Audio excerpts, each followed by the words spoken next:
అంటే ఎందుకు అనిపిస్తుంది అంటే సార్ అంత వైభవంగా జరిగిన మెడ్రాస్లో ఉన్నంత వరకు అందరు వచ్చారమ్మా. అయితే శ్మశానానికి తీసుకెళ్లేటప్పుడు 7 మంది 8 మంది వెనకాల వచ్చారు ఎవరు సినిమా వాళ్ళు. ఎన్టీ రామారావు గారితో అక్కినేని నాగేశ్వరరావు గారితో చాలా బాగుంది. ఎన్టీ రామారావు గారు వస్తానని చెప్పి ఆయన కోసం నేను మధ్యాహ్నం వరకు ఉంచాను. సడన్గా ఆయనకి ఏదో ప్రోగ్రామ్ వచ్చిన తర్వాత డైవర్ట్ అయ్యారు ఆయన. అందువల్ల రామారావు నాగేశ్వరరావు గారు ఏదో బయట ఊర్లో ఉన్నారు కానీ రాలేకపోయారు. ఫోన్లోనే చెప్పారు నాకు. నేను అది మేము జీర్ణించుకోలేని ఇది యాక్చువల్గా. అలాగే చివరి వరకు చెప్పారు కదా 4 నెలల ముందు ఆవిడ డాక్టరేట్ కోసం మేమందరం తిరుపతికి కారులో వెళ్ళామంటే మీరే ఆలోచించండి. మరి మీరు స్టేజ్ ఎక్కాలి కదా, కింద తీసుకోకూడదు. స్టేజ్ కూడా మెల్లిగా పట్టుకుని ఎక్కి అక్కడ కూర్చొని తీసుకుంది ఆవిడ. టైం అలాగా ఎంత వయసు సార్ అమ్మకి అప్పుడు? అప్పటికి 70 ఏళ్ళు అవుతాయమ్మా. 70 ఏళ్ళు మరి ఎంత? 24 అక్టోబర్లో పుట్టారు. కనీసం ఇంకో 15 ఏళ్ళు ఇంకో ఈజీగా 10 ఏళ్ళు ఉండేది ఆవిడ. ఆవిడకుండే ఆ క్యాలిబర్కి ఇది దీనికి ఆవిడ ఉండేది. ఎందుకంటే విల్ పవర్ ఎక్కువ వీళ్ళందరికీ. సావిత్రి గారి గురించి అమ్మ బాధపడేవారా అప్పట్లో? అంటే అమ్మ సహాయం కూడా చేసేవాళ్ళు. దాన్ని ఆ చిన్నప్పుడు నేనే వెళ్ళి తీసుకెళ్ళి ఇచ్చేవాడిని చాలా వరకు. ఎందుకంటే అందరూ సహాయం చేశారు, అమ్మ కూడా తన వరకు తను సహాయం చేసేది. సావిత్రి గారు కదా సార్? సావిత్రి అవి చెప్పకూడదు ఇప్పుడు జనరల్గా అసలు. అదే బాధిస్తుంది సార్. అంత వెలిగి వాళ్ళ చాలా సావిత్రి గారి విషయంలో అమ్మకి సావిత్రి గారిని అంత కదా, ఆవిడ కూడా చాలా బాధపడేది. ఎందుకు పిచ్చి పిల్ల అలా చేసుకుంది, పిచ్చి పిల్ల అలా ఇలాగే ఉంటుంది, పిచ్చి పిల్ల అలా చేసుకుంది. పొదుపు గురించి ఏం నేర్పించారు సార్ అమ్మ? ఆవిడే పొదుపు జనరల్గా, ఆవిడ చాలా వరకు పొదుపు. చీరలు నగలు అవి అనవసరంగా కొందు, మంచిగా కొనుక్కుంటుంది. అనవసరం కొందు ఆవిడ నగలు కొనుక్కుంది తన కోసం కాదు, ముందు ఒకసారి నగలు కొని పెట్టేసుకుంది అంటే అవే పర్మనెంట్, దానికి మార్చేది ఏమి ఉండదు. సినిమాల్లో షూటింగ్లో కూడా అవే చీరలు అవే. ఏమైనా 1 2 మటుకి ఆ షైనీగా ఉండాలంటే వాళ్ళకి చీరలు ఇచ్చేవారేమో. అంటే సినిమా షూటింగ్లకి వాళ్ళు ఇస్తారు కదా, వాళ్ళు ఇస్తారంటే షైనీగా ఉండాలంటే. లేకపోతే జనరల్గా బొట్టు పెట్టినప్పుడు అదేంటి మంచి మనసుల్లో పంచదార వేస్తుంది సరే, ఆ టైంలో అంత అమ్మచీరే అంతే. నాకు గాజులు ఎప్పుడు తీదు అంతే. అంటే ఈ విధవ ఇది బొట్టు లేకుండా ఉంటుంది, అలాంటప్పుడు తీసి దాచేదేమో కానీ ఏమీ లేదు. అప్పటికీ ఆ గాజులు ఏమైనా ఉంటే నా జేబులో పెట్టి జేబుకు పిన్నేసేది,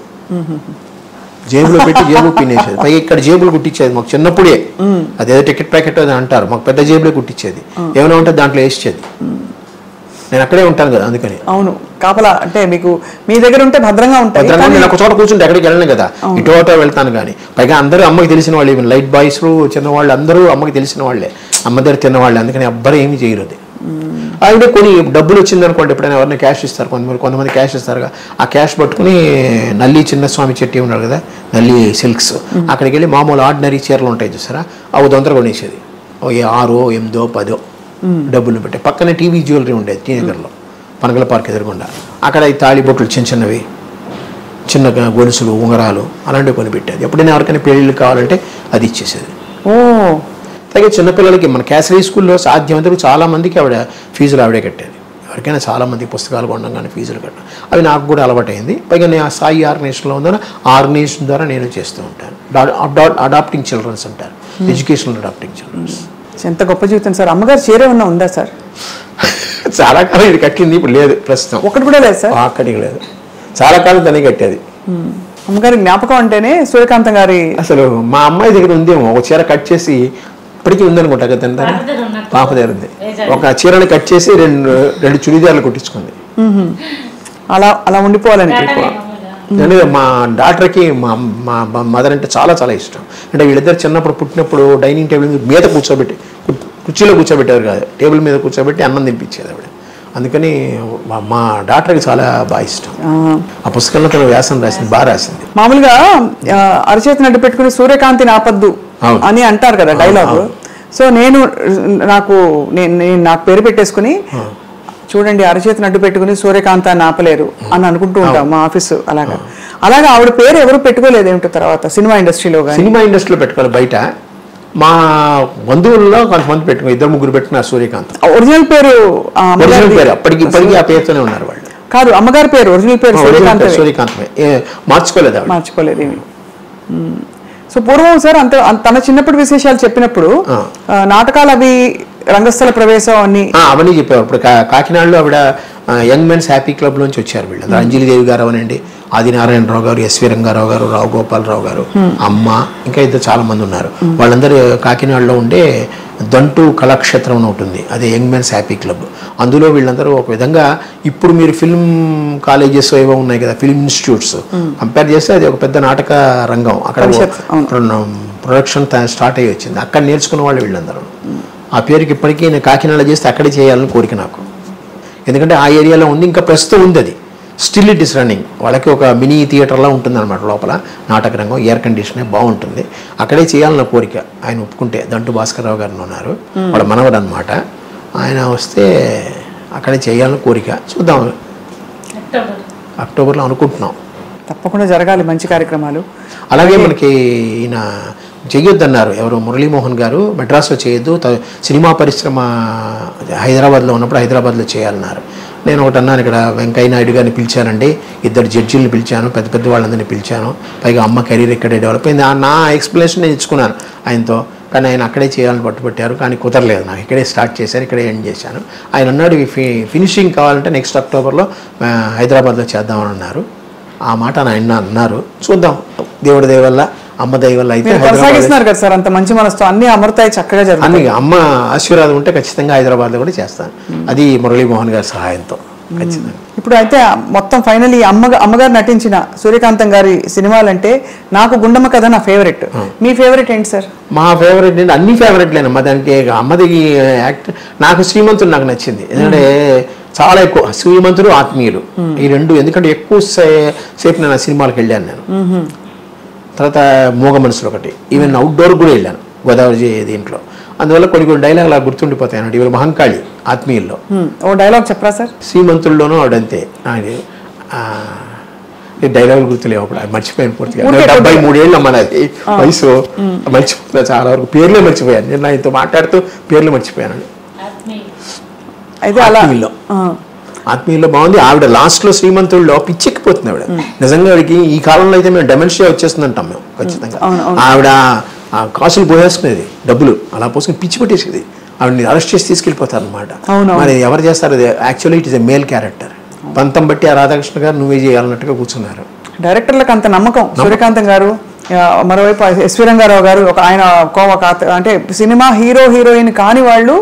అంటే మీకు నమ్మకం ఉండదు కానీ వీళ్ళందరూకి పునర్జన్మ లేదని నా ఉద్దేశం. కారణ జన్మలు సినీ ఫీల్డ్లో, ముఖ్యంగా మన తెలుగు సినీ ఫీల్డ్లో కొంతమంది హాస్య నటులు కూడా ఉన్నారు. వాళ్ళందరూ కారణ జన్మలు, వాళ్ళకి ఈక్వల్ ఎవరు రారు. కానీ మనకే బాగున్నారు నిజంగా. యాక్టర్లు అందరూ కృష్ణుడిగా వేస్తే ఈయన, తాగుబోతుగా వేస్తే ప్రేమ దీనికి వేయాలి ఆయన. అట్లా ప్రతి కృష్ణ గారు ఉండండి, శోభన్ బాబు గారు ఉండండి, వాళ్ళకి ఈక్వల్ ఎక్కడే లేరు. మన మద్రాసులో తమిళనాడులో తీసుకుంటే శివాజీ గణేష్, ఎంజీఆర్ తప్ప ఇంకెవరు లేరు కదా. అవును, రజనీకాంత్, కమలాసన్, దాని తర్వాత ఇంకెవరున్నారు మీరు చెప్పండి? ఎంతమంది వస్తున్నారు, రాలేదు కాదు. మనకి మటుకు ఆ క్యారెక్టర్ యాక్టర్స్ అలా వచ్చేసారు అనమాట. అవును, చాలా మంది. కానీ సూర్యకాంతం గారి పాత్రని భర్తీ చేసేవాళ్ళు రాలేదు. అటువంటి గొప్ప పాత్రలు అంటే మనకి అంత సహజంగా కనిపించే పాత్రలు లేరు. ఇప్పుడు అత్తగారు కొంచెం డామినేటింగ్ అత్తగారు చూపించినా కూడా ఆవిడ చాలా అంటే చాలా యంగ్గా, చాలా మోడర్న్గా అలా చూపిస్తున్నారు తప్ప అమ్మతనం కనిపించట్లేదు. లేదు, క్రూయల్టీ ఎక్కువ చూపిస్తున్నారు, విలనిజం ఎక్కువ. అదే హాస్యం, కొంచెం మైల్డ్ విలని అన్ని కలగలిసిన పాత్ర ఎవరంటే ఒక సూర్యకాంతం గారికి చెల్లింది. అన్ని టక్కన ఆవిడకి ఏంటంటే ఒక సినిమా షూటింగ్ లో పిలిచారంటే ఆటోమేటిక్ గా కుడి చేయి ఇక్కడికి వెళ్ళిపోతుంది. ఆ ఉత్తరం రాసిన సినిమా లెఫ్ట్ చేయి ఇలా లేచిందంటే అంతే వాడు.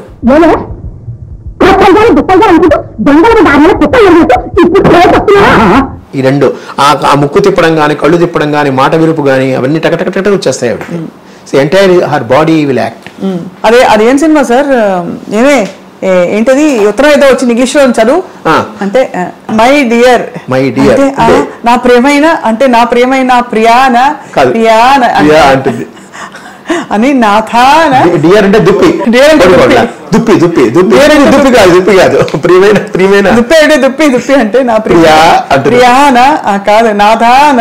అది అసలు ఒక్కొక్క రిమార్కబుల్, చాలా రిమార్కబుల్. సూర్యకాంత్ గారికి వేరే ఇతర హాబీస్ ఉండేవా సార్? చేపల ట్యాంకులు, చేపలతో చూసుకుంటుంది. 4 ట్యాంకులు ఉంటాయి ఇప్పుడు లేవు మా ఇంట్లో. ఎందుకు ఇష్టం సార్ చేపలు?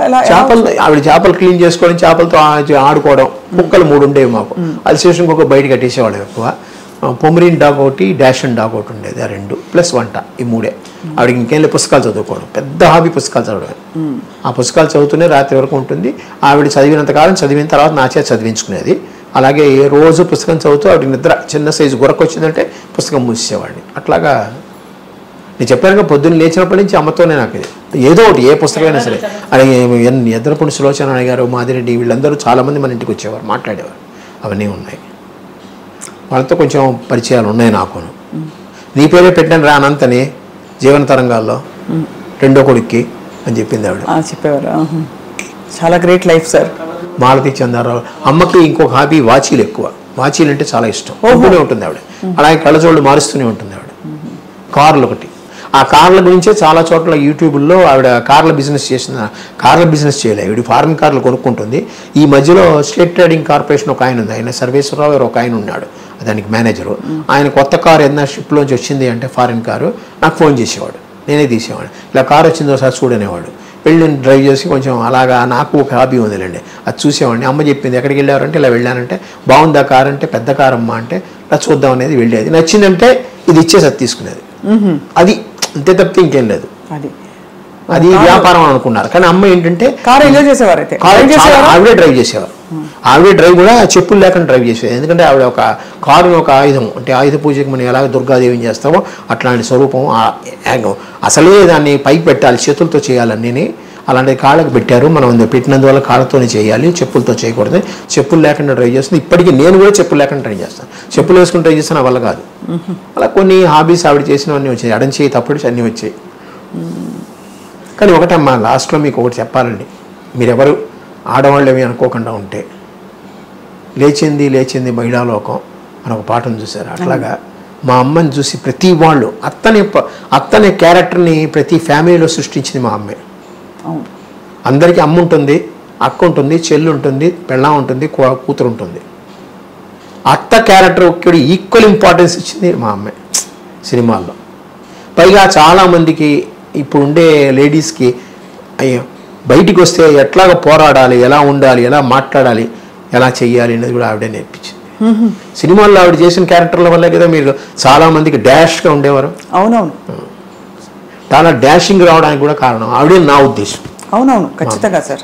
ఎందుకంటే హీరోయిన్ ఉండవలసిన లక్షణాలు అవి, అంటే మెయిన్ పాత్రలు వేసినా కూడా సూర్యకాంత్ గారు ఎక్కువగా ఈ ఒక స్త్రీవాదం లేకపోతే ఒక ఇండిపెండెన్స్. పైగా ఇంకోటి, ఆడవాళ్ళు తన టాలెంట్ నిరూపించడానికి ఆవిడ కారణమైంది. వాళ్ళకి ప్రతి వాళ్ళకి ఒక టాలెంట్ ఉంటుంది, ఆ టాలెంట్ నిరూపించడానికి ఆవిడకి కారణమైంది. ఆవిడ అందుకని పంటబాయి గారు వచ్చినప్పుడు అంతా అంటూ ఉంటారు, నేను అన్ని సినిమాలో రామారావుకి ఏదైనా ఎంజీఆర్కి శివాజీ గణేష్కి అమ్మ క్యారెక్టర్లు వేసాను, అంత చక్కగా పండించాను నేను. నువ్వేమో విలన్ క్యారెక్టర్లు వేస్తావు, నిన్ను అందరూ అమ్మ అని పిలుస్తారు, నన్ను ఎవడో అమ్మ అని పిలవరు, అవి పండ్రి అంటారు నన్ను. అలాగే నా ఫోటో కూడా నేను అమ్మని యంగానే పెట్టుకుంటాను, ముసలితనంలో పెట్టుకోండి నేను. వెనకాల ఎలా సార్ హెయిర్ స్టైల్ పోనీటైల్ వేసేవారా? లేదు, అదే అంటే ఇప్పుడు కలర్ వేసినందువల్ల అలాగైందేమో, కానీ జనరల్గా ఒరిజినల్ హెయిర్ ఆవిడది. లాస్ట్లో పోనీటైల్ అంటే అదే కట్టుకునేవారా, జడ వేసుకునేవారా? జడ వేసుకునేది, ముడి వేసుకునేవారా? జడ వేసుకునేది. క్విక్గా కావాలంటే క్లిప్ లాంటిది పెట్టుకోవడం. ఆవిడ జడ వేసుకునేది. అసలు ఈ కాలం ఈ తరం హీరోయిన్ అంటే నమ్మేస్తారు, అంత మోడర్న్ గా ఉన్నారు అక్కడ. ఎందుకు మన ఫంక్షన్లో, మెడ్రాస్ ఫంక్షన్లో వెంకయ్య నాయుడు గారు చెప్పారు, ఆవిడంత అందగతే వీళ్ళకు కూడా లేదన్నారు. జయచిత్రకి రాజశ్రీకి చూపించి ఇలా చేయి చూపించి మరి అన్నారు. ఏమనుకోకండమ్మా మీరు అన్నాడు. ఏది మైక్లో అన్నాడు ఆయన. చక్కని తల్లి నిజంగా. ఇవాళ మీ ద్వారా వారిని కలుసుకోవడం మాకు సంతోషం సార్, చాలా సంతోషం. మీ అమూల్యమైన సమయం కేటాయించి తప్పకుండా మాకు హోమియో మందు కావాలంటే, ఖచ్చితంగా మనసుకి మంచి మందు కావాలంటే, అమ్మ గురించి ఇంకా విశేషాలు కావాలంటే అప్పుడప్పుడు అలా వచ్చేస్తూ ఉంటాం. మీకు అలాగే మీ మేడం గారికి, మీ శ్రీమతి గారికి ధన్యవాదాలు. చాలా చక్కటి జ్ఞాపకాలు పంచుకున్నారు సార్ ఇవాళ. ఇది వాటి మధుర జ్ఞాపకం. నమస్కారం సార్. నమస్కారం అండి.